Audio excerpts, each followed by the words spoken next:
The State is Not Great: How Government Poisons Everything, by Jacob Spinney. Government is not reason. It is not eloquence. It is force.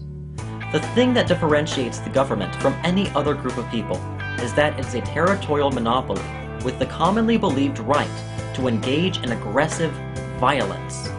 It's time we stop fooling ourselves into believing that the government is the entity which allows us to achieve collective goals, and start recognizing it for what it really is: the entity that enables one group of people to violently aggress against another, that allows one individual to benefit at the expense of another. Taxation, that is to say coercively taking people's property against their will, and regulation, that is to say coercively preventing or restricting individuals from engaging in voluntary activities, is enslavement by another name. But let's ignore the ethics and just focus on the economics. Under voluntarism, all interactions are mutually beneficial. In other words, all trades leave all parties better off than they were before, otherwise the trades would not have happened. Likewise, the more someone is allowed to keep what they produce, the more incentivized they are to produce in the first place. But under coercion, at least one of the parties will always be worse off than they were before, otherwise coercion would not be necessary. And the more one uses aggression to take away what they produce, the less incentivized they are to produce in the first place. Because of this, violence leads to less prosperity and eliminates both the state's incentive and ability to wisely allocate the resources that it monopolizes. In a voluntary market, businesses have the incentive to offer the best good or service at the lowest price, because if they didn't, their customers will take their business elsewhere. But if you feel that the state is spending the money it collected through taxes on something you don't think it should be spending it on, or if you feel that the state is being wasteful in how it spends that money, then you can't simply decline to pay your taxes. You are forced to pay them anyway. Imagine for a moment that you owned a business and that all of a sudden you were given the right to force your customers to buy your products. Would you not be tempted to increase the price and work less hard, since they're going to buy your products anyway? Can you imagine the outrage people would have if a business actually were permitted to coerce its customers into buying their products? Yet the state does this very thing, and people applaud it for doing so.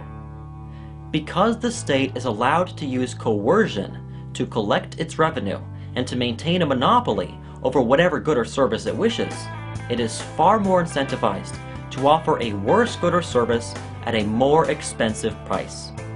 States are also much more incentivized to go to war with each other, not only because they are able to externalize the risk of being killed onto the unfortunate soldiers, but also because they are able to externalize the financial cost onto the taxpayers. And because it is already aggressing against its own citizens, it has no problem at all aggressing against foreign countries they believe they can exploit as well. From 1900 to the present, governments have killed around 45 million soldiers and 250 million innocent civilians. And it is impossible to calculate the countless numbers of people that governments have indirectly killed by holding back the progress of scientific and economic advancement. This is not to say that the state has no incentive to care about satisfying the wishes of its citizens. The rulers do indeed care, but only to the point that it helps them to maintain their political seat. In fact, they have the incentive to allow at least a moderate amount of freedom, that way they can have more money to tax. The longer that the state monopolizes a good or service, the more difficult it is for people to see the prosperity that voluntary alternatives would otherwise bring. And because of this, people begin to believe that the state is the only institution capable of providing these things. The rulers might also create a corporatized market by passing laws and regulations that allow corporations to cartelize and monopolize the marketplace, and defer their business risks and losses onto the taxpayers. Then, the rulers will point to the higher prices, lower wages, asset bubbles, and insane wealth disparities that this corporatism creates, and blame it on the free market, that didn't exist in the first place. The more the state is able to hide the positive effects of voluntarism and scare people into wishing for institutionalized aggression, the less accountable and more exploitative the state can be. Let's say that there is a public pasture open for all shepherds to use to feed their sheep. Can you guess what happens? Of course, the shepherds see an opportunity to offer free food for their sheep, and so rather than their incentive being sustainability, their incentive is to get their sheep to eat as much of the grass as possible before the other guy has his sheep eat it all. The end result is consuming more grass than the land is able to replenish itself with. This means that in the long run, the shepherds will run out of grass to feed their sheep. The sheep will starve, and then the shepherds themselves will starve. This problem is known as the tragedy of the commons, which, put simply, is a scenario that privatizes gains, but collectivizes losses. The government is a perfect example of the tragedy of the commons, especially democratic ones. The majority is granted the right to decide on how to spend other people's money. Can you guess what happens?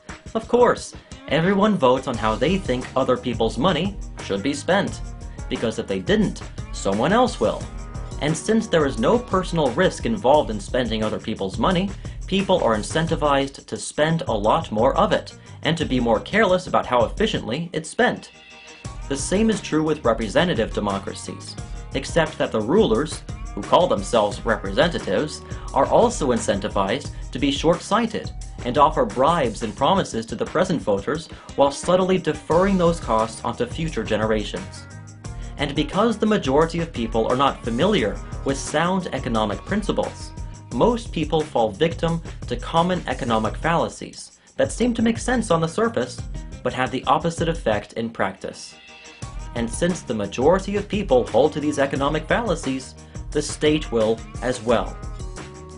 Not only will this system end up creating laws that destroy prosperity and slow down or even stop society's progress, but it is doomed for failure, because eventually it will run out of other people's money. The wish for a base-level standard of living for all human beings is a noble one, but it cannot be fulfilled through the use of coercion, because the more coercion you use, the less prosperity there will be to divvy out in the first place, and the less incentive and capability there will be to spend that money wisely. Imagine for a moment that grocery shopping was decided by a coercive democracy. You are forced to buy whatever foods the majority tells you to. The best you can do is cast your vote for what you want to buy and hope for the best. But because of the very nature of democracy, what will most likely happen is that a one-size-fits-all solution will be imposed, and everyone will end up being forced to buy many foods they do not want, and be prevented from buying many foods they do want. And representative democracies make this problem even worse, since instead of being able to vote on specific foods, you are now only able to vote on specific people, with their own list of foods they think you should eat. That is to say, you may very well not want 99% of the foods that this guy wants you to eat, but you vote for him anyway, since he will at least give you 1% more of the foods you want than the other guy. Compare this to a voluntary system of grocery shopping, where you are allowed to buy what you specifically want. And you can see the unnecessary waste and conflict that a coercive democracy naturally brings. Rather than focusing on the voluntary means of exchange, innovation, and efficiency in order to increase prosperity for everyone, democracy incentivizes everyone to instead bicker with each other over which group of people should be allowed to exploit the other. The irony is that the distorted incentives that legalized coercion creates are what sow the seeds for the very doomsday scenarios that voluntarism is feared to bring. But let's just say that there is some way the state is able to overcome all of these distorted incentives that a coercive institution brings. Checks and balances, a constitution etched in stone, a magic robot that executes any ruler who makes the wrong decision, what have you, and that the state is able to place an incorruptible angel in power who has nothing but the best incentives to spend our money as wisely as possible. Even then, this is economically impossible. The more of a monopoly the state grants itself over offering certain goods and services, the less voluntary exchange can occur within that sector. The less voluntary exchange that can occur, the more impossible it is to have any market prices, meaning that it is impossible to know how much these goods and services should cost, and it is impossible to know how many, in what quality, and in what form these goods and services should be provided, or even if they are the best allocation of the scarce resources needed to produce them. This is why private contractors love dealing with the government so much. Since the government has no way of knowing how much things should cost, the private contractors are able to charge however much they want.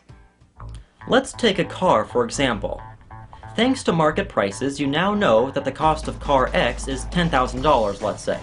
And you also know that the cost of producing the car is $5,000, let's say. Thus, if you produce car X and sell it, you will make a 100% profit on your investment. This is the market's way of telling you that producing car X is the most efficient way to use those scarce resources, as opposed to using them to make something else. However, if the car costs $10,000 and it would cost you $20,000 to produce it, then that's the market's way of telling you that producing the car is not the most efficient way to use those resources.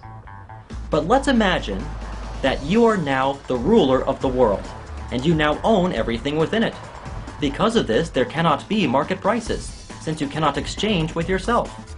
Without market prices, how do you then determine whether producing car X is the most efficient way to use those resources?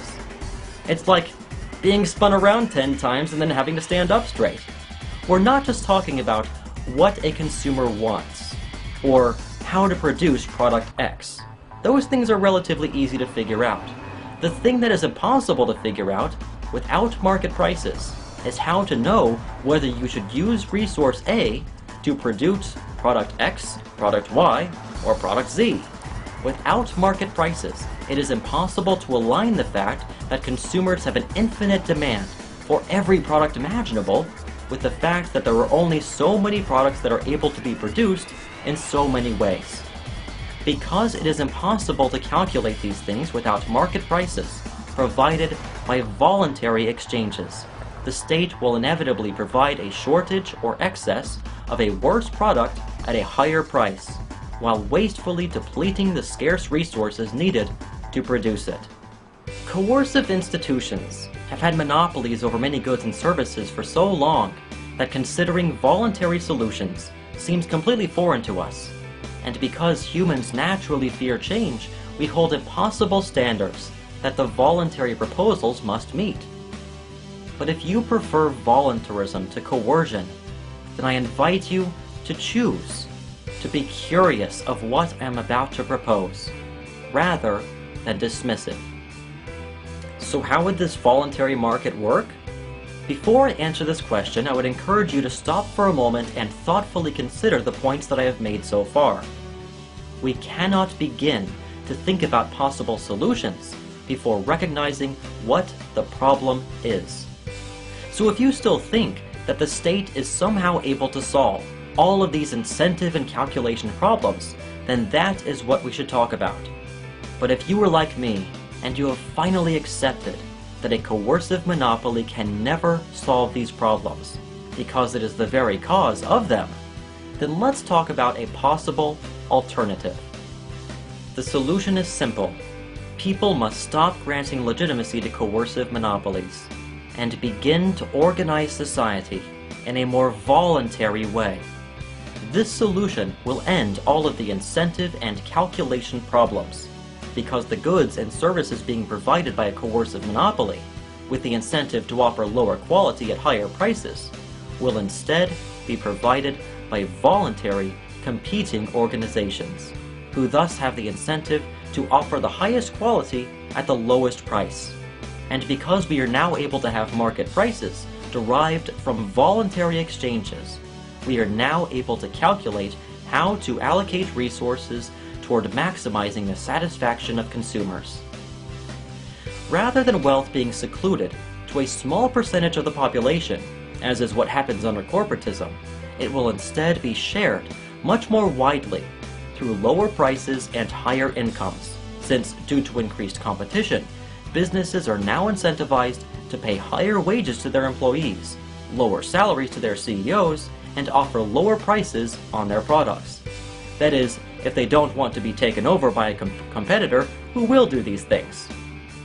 And not only will your income increase because of the fact that you no longer have to pay any taxes, but also because you have a much higher incentive to produce in the first place, since you are now able to keep the fruit of your labor. Because of these characteristics, this voluntary society will achieve the highest amount of peace, progress, and prosperity.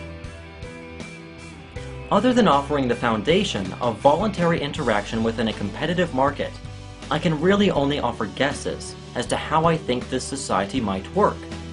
Let's say for a moment that, for as long as we can remember, the government has claimed a coercive monopoly over offering the good of apples. People like me would point to the outrageous price and poor quality of government apples and explain how apples would be better and cheaper if they were provided under the voluntary means of trade and charity. And inevitably, we would be met with hostility and textbook scare story arguments. But food is a necessity! We can't live without it! Are you really willing to take the risk of starving to death? And what about the poor, who no doubt would never be able to afford apples in your free market? And charity? Ha! If you don't like government apples, you can move! If we let these naive laissez-faire ideologues be in charge of providing apples, then they'll be the ones overcharging. One time the government gave this one guy the exclusive right to sell apples, and he charged even more than the government did. The free market at work.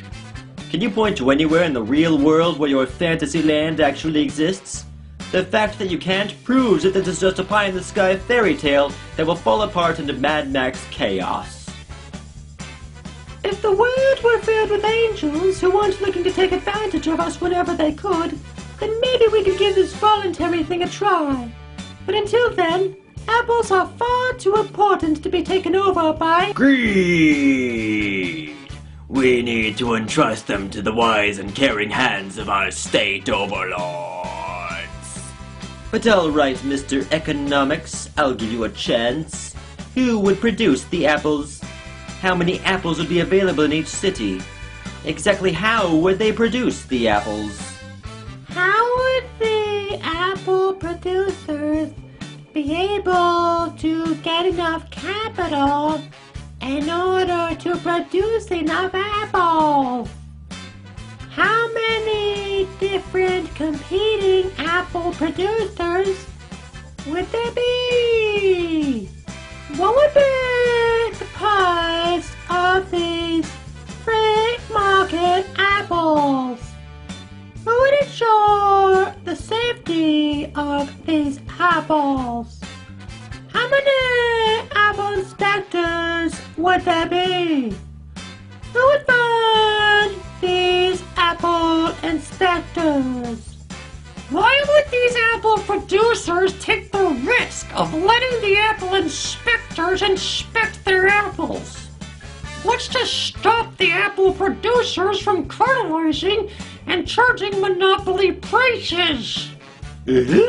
What's to stop the apple producers from colluding with the apple inspectors and paying them under the table for AAA ratings? Now, I cannot possibly answer all of these questions, because the very point of instituting a free market to solve these problems is because it is impossible to predict the best solutions.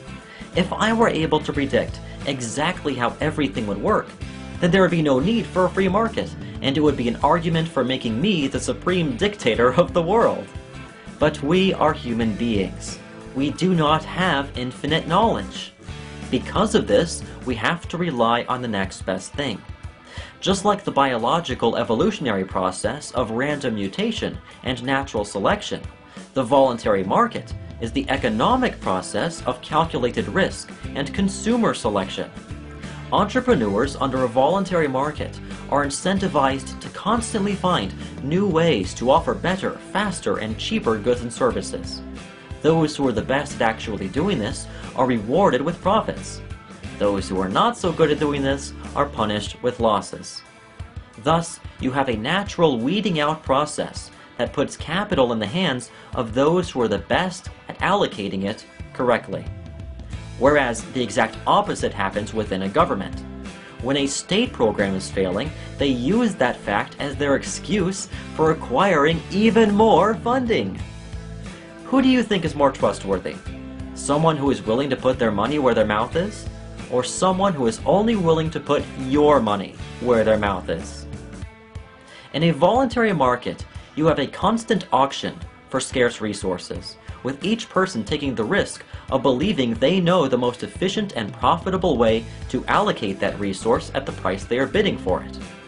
And because of this bidding process, not only can you be assured that those scarce resources will go to the person who knows how to allocate them in the most efficient way, because he has the most to lose if he's wrong, but you are also now able to calculate profit and loss. Whereas under a government, there is no way to calculate whether what you are producing with those resources is more valuable than the resources themselves. The stewards of capital in a voluntary market have earned their position by proving their value to those who have voluntarily chosen to trade with them, rather than the politicians who win the right to use violent aggression through the false certainty they project and hollow promises they make in popularity contests. Unlike the rulers in the state, I'm not going to lie to you and act like I know how apples should be provided. But I do know that a voluntary market is the best way for finding out. That being said, I do have a few guesses about how I think this voluntary market might work, but please keep in mind that these are all just guesses. Let's start with the fundamental foundation: property. Ethically, in a voluntary society, you would own your body, the property that you have acquired through trade, and the property that you have acquired by mixing your labor with previously unclaimed scarce resources. I imagine the general rules in voluntary communities will be that the first person who makes use out of that land will be the default owner of it. And if there is more than one person who intends to make use out of the same plot of land, then they could simply hold an auction, where the winning bidder gets the right to make use out of the land within 6 months, let's say, and the proceeds are divvied out among the losing bidders. And if he doesn't make use out of the land within that 6-month period, then the land becomes up for grabs once again. Practically, who owns what and by what legitimate means do they acquire it would be decided by property claims organizations, who would in turn make those decisions based on what that particular community believes about property rights. The more wide-sweeping and ridiculous the property claim, the more likely no property claims organization would recognize it. Because if it did, then all of that organization's claims would no longer be recognized by any of the other property claims organizations. Because these organizations want their claims to be recognized by everyone else, they have the incentive to cooperate and recognize each other's claims, and only make reasonable claims themselves. Individuals would be free to register their claim with any property claims organization they wish, and the more reputable the organization is, the more legitimate their claim will be in the eyes of everyone else. But what about the roads? Leveling some land and laying down asphalt is not the most complicated or expensive thing in the world. The thing that catches people up is how to build roads within already existent communities. But the reverse is what actually happens. Roads are built before the communities are. A home builder would have a much tougher time trying to sell his house if there is no road that goes to and from it. A mall would have a much tougher time trying to get any customers if they did not build any roads going to and from the surrounding neighborhoods. In the circumstance that a road builder is wanting to build a road on already acquired land, he can use options and non-disclosure contracts in order to avoid any holdout problem. That is to say, he can purchase the option to buy a spot of land from a series of landowners while also agreeing to a non-disclosure contract so that the owner of the last spot of land the road builder needs is not aware that they are the last person, and thus will not be tempted to charge a ridiculous sum of money for their land. And if there is someone who has some kind of sentimental value to their property and refuses to sell it for any price, then the road builder can buy options contracts for another route, or he can simply tunnel underneath them. Neighborhood roads would likely be funded by homeowners associations and car insurance companies wanting to minimize their payouts for tire replacements. Roads going to and from businesses would likely be funded by the businesses themselves, wanting more customers. These residential and business roads could also be funded through voluntary donations. And highways would likely be funded by charging a monthly bill based on usage. Perhaps this voluntary society would rely much more heavily on public transportation rather than private. It's impossible to know these things in advance. While eminent domain laws do seem tempting for the purpose of building roads, they are not a necessity, and the increased efficiency of these voluntary organizations would more than make up for the higher cost of buying the land voluntarily rather than coercively, as well as avoid all of the other inherent problems that come along with using coercion.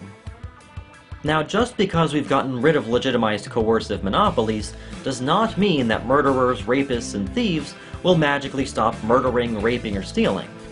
Because of this, there would be a very high market demand for protection. It is quite likely that businesses will provide security on their property so as to incentivize people to do business with them.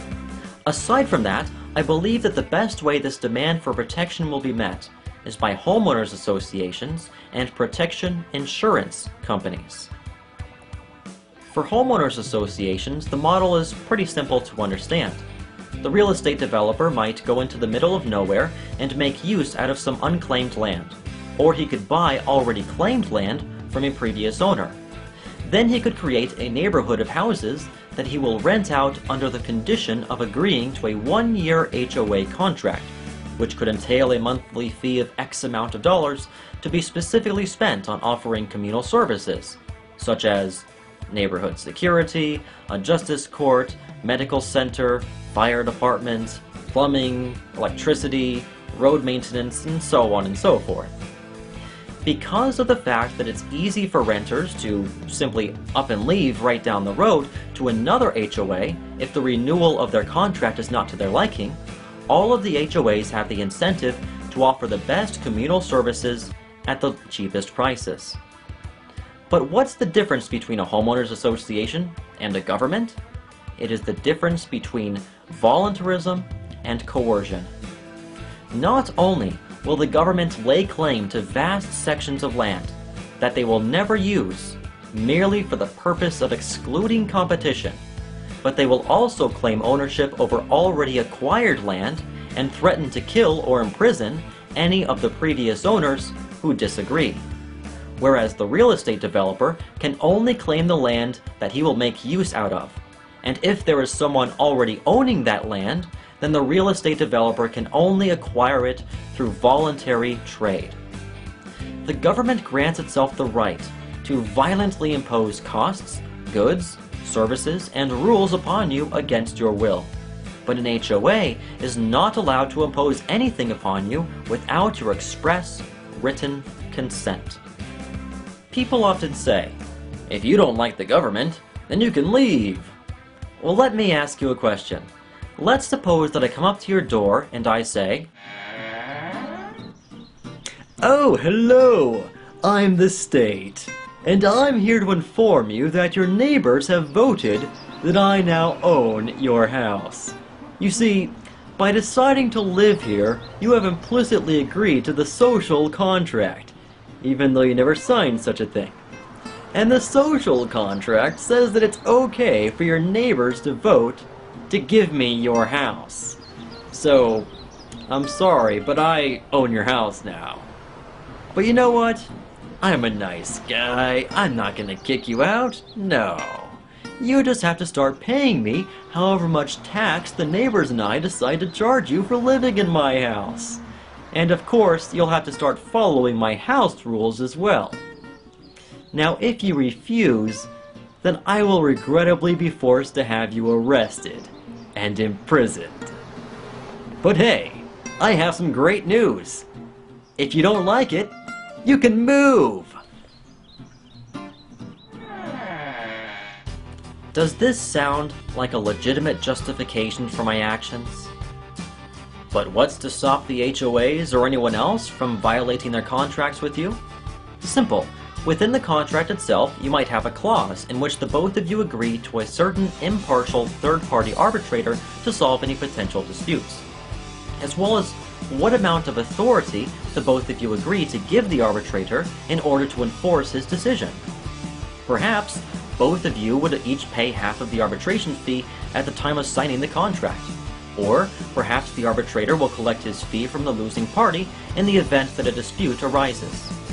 There could also be the possibility of taking on contract insurance, so that even if the person in the wrong is unable to pay the full restitution, your contract insurance will be able to cover the rest of what you are owed. These contract insurance agencies would thus be incentivized to find ways to minimize the amount of contractual breaches that take place. They might do this by offering contract scores, much like how banks offer credit scores, so that if someone is found guilty of breaching their contract, then he would be given a very low contract score, which will disincentivize anyone from entering into any future contracts with them. Under this scenario, there would likely be a high market demand for impartial arbitration agencies. Because people would have a very legitimate concern of the arbitrator being paid off to rule in favor of the other guy, arbitration agencies would have the incentive to enact preventative measures and severe punishments for any of their arbitrators accepting bribes. Competing arbitration agencies would also have the incentive to look over their competitors' cases with a fine-tooth comb and publicize any suspicious rulings they find, so as to get more customers to switch to their arbitration agency. Surely, there could still be the possibility for accepting bribes in cases that could go either way. But this is far less likely to happen in a voluntary market than in government courts. If one of the arbitrators in an arbitration agency is caught accepting a bribe, then the arbitration agency will lose customers. But in a government court, if a judge is caught accepting a bribe, the very worst thing that will happen is that the judge will be replaced by someone else. The government court itself will lose nothing at all. Another possibility is protection insurance companies. People could take on insurance policies against being assaulted or stolen from, and a protection insurance company might also include crime investigation as well as access to the legal system so that you can sue someone if you've had your rights violated, as well as legal representation. And the insurance companies, wanting to minimize their risk of payouts, would likely offer lower premiums to customers with alarm systems and firearms so that they can better protect themselves. They might also be incentivized to pay for a security agency that would be on call and offer patrols around the neighborhoods of their customers. And out of a public demand for a base level of universal security, as well as the wish to not have to confirm that you are indeed a customer before getting any help, these security agencies might also be incentivized to offer help to anyone they see in need. I imagine the same methodology would probably have fire insurance companies funding fire departments, and health insurance companies funding medical centers. Of course, these services could also be open to voluntary donation as well. The fact that people can freely choose their own insurance company and switch services at the click of a button incentivizes these insurance companies to continually strive to offer the best quality at the lowest price. Now, since this would be a voluntary society, most people would consider violence to be the absolute last resort. Under this framework, security agents would only be permitted to use physical force and arrest an individual when they see for themselves that the individual is in the very act of violating someone's person or property. Aside from this circumstance being met, security agents would only be allowed to use non-violent means to get cooperation, namely the very underrated but extremely effective voluntary method of blacklisting.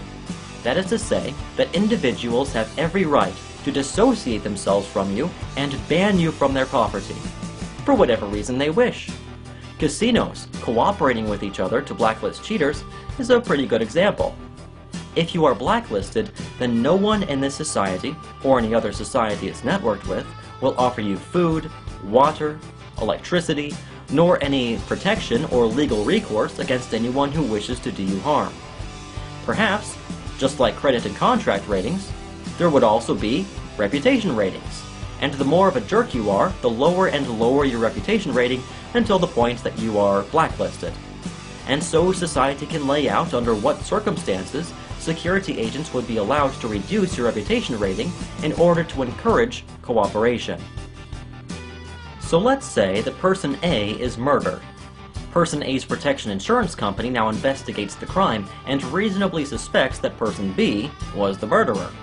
And so the insurance company charges person B with murder in front of a very well-respected, impartial third-party court. Person B is invited, but not forced, mind you, he is still innocent until proven guilty, to come to the trial and defend himself. If he refuses, then the court might try him in absentia. If he is found not guilty, then obviously nothing happens. If he is found innocent, then perhaps the insurance company would have to offer restitution for accusing him. And if he is found guilty, then he would have to offer restitution to person A's estate and submit himself to whatever the court decides is just, whether that be therapy, job training, or whatever else they believe will stop this individual from committing any future crimes. And just like contract and reputation ratings, there might also be crime ratings. If he refuses to submit to the court's decision, then his property will be forfeited to person A's estate, and he would be blacklisted from society until such a time that he does decide to submit to the court's decision. But what if person B had his own protection insurance company who rejects the finding of the court? Then protection insurance companies A and B would agree on which court to hold the trial.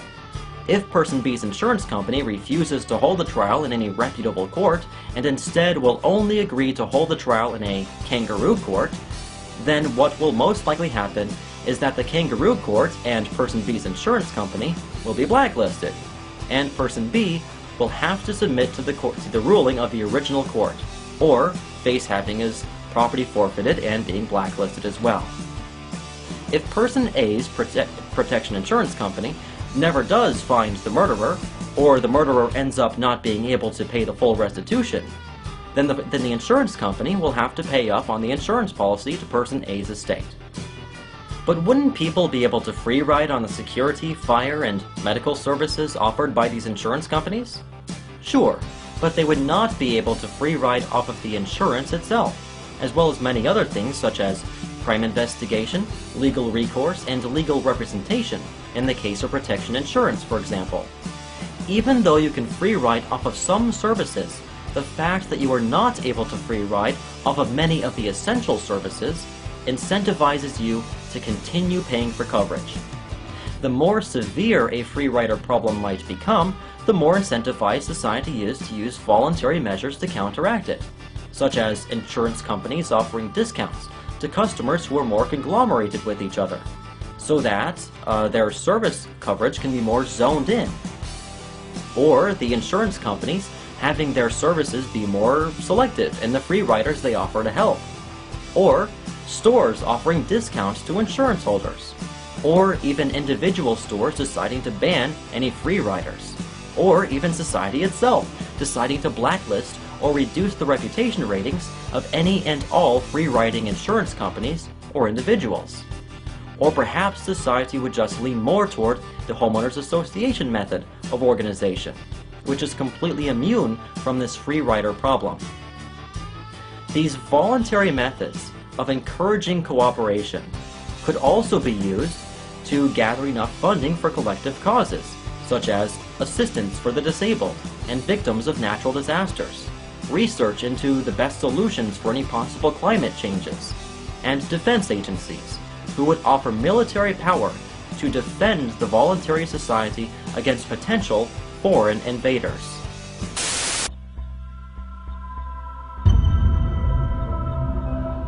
We are the state. Lower your defenses and surrender.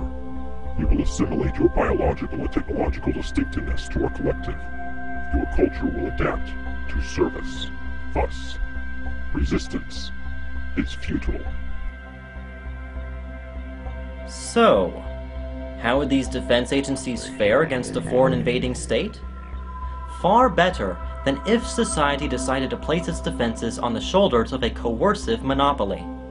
Because of the very nature of the incentives in a voluntary competing market to offer products that are better, faster, and cheaper, defense agencies would be able to buy better weapons and defenses at a fraction of the cost compared to the invading state.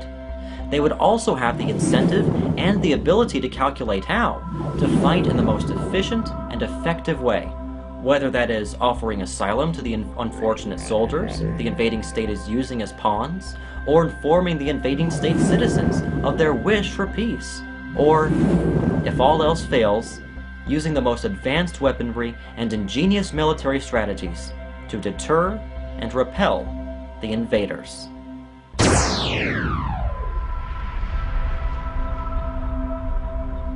History has shown that states are only good at fighting other states. If a state were to attempt to invade a voluntary society, it would be akin to the Vietnam War, with the technological roles reversed. But this is not to say that all voluntary societies are impervious to being taken over.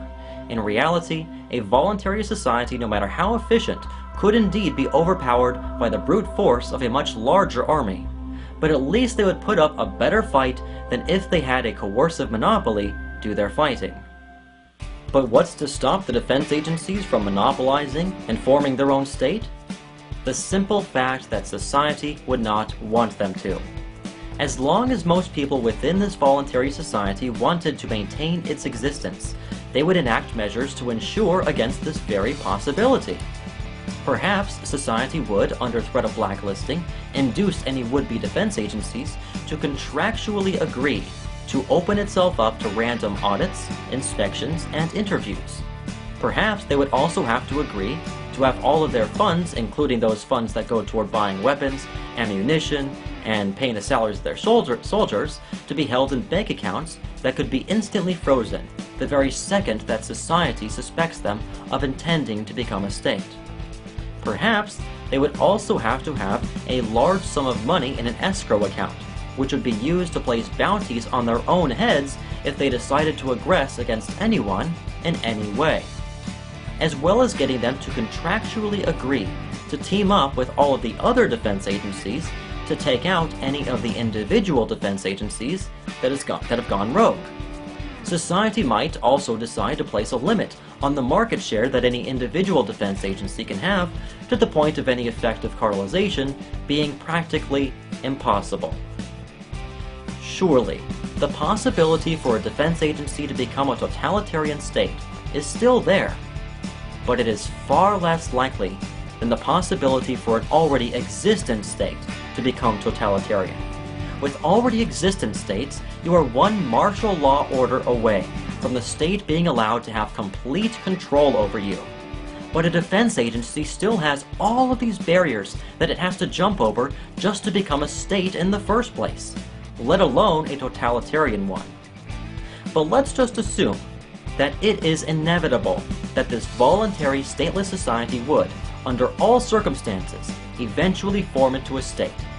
Even then, this is not a reason to simply give up and let the state have its way with us. It does not logically follow that we should all kill ourselves just because eventually we're all going to die anyway. Now, I could be completely wrong in every single one of these guesses I've made about how this voluntary market might organize itself. But even if I am, that does not mean that a coercive monopoly is the solution. It just means that we need a voluntary market in order to figure out what the solution is. It wouldn't surprise me in the slightest if the voluntary market employed ingenious solutions that have yet to even be conceived. We already know that the solutions offered by coercive monopolies will always be one-size-fits-all and provided in a shortage or excess at a lower quality and higher price, and worse yet, increase the likelihood for totalitarianism and aggressive mass warfare. But if we don't know what a voluntary market solution would be, then that is a reason to try it out and see what happens, not to give up and simply pretend to know that the result will be worse than a state. Have there been any historical examples of this voluntary society? So far, there have only been glimmers in history of this kind of voluntary market being tried. Having no state does not automatically mean that a voluntary market will be the form of organization that society will employ. Surely, there could be many forms of statelessness that are just as bad as many governments. But there have indeed been plenty of cases in history of societies working perfectly fine without having to have any coercive monopolies rule over them whatsoever. The merchant law that took place in medieval Europe is a perfect example of a completely stateless and voluntary legal system, whose rulings were abided by even though they were only enforced through the voluntary means of boycott and ostracism.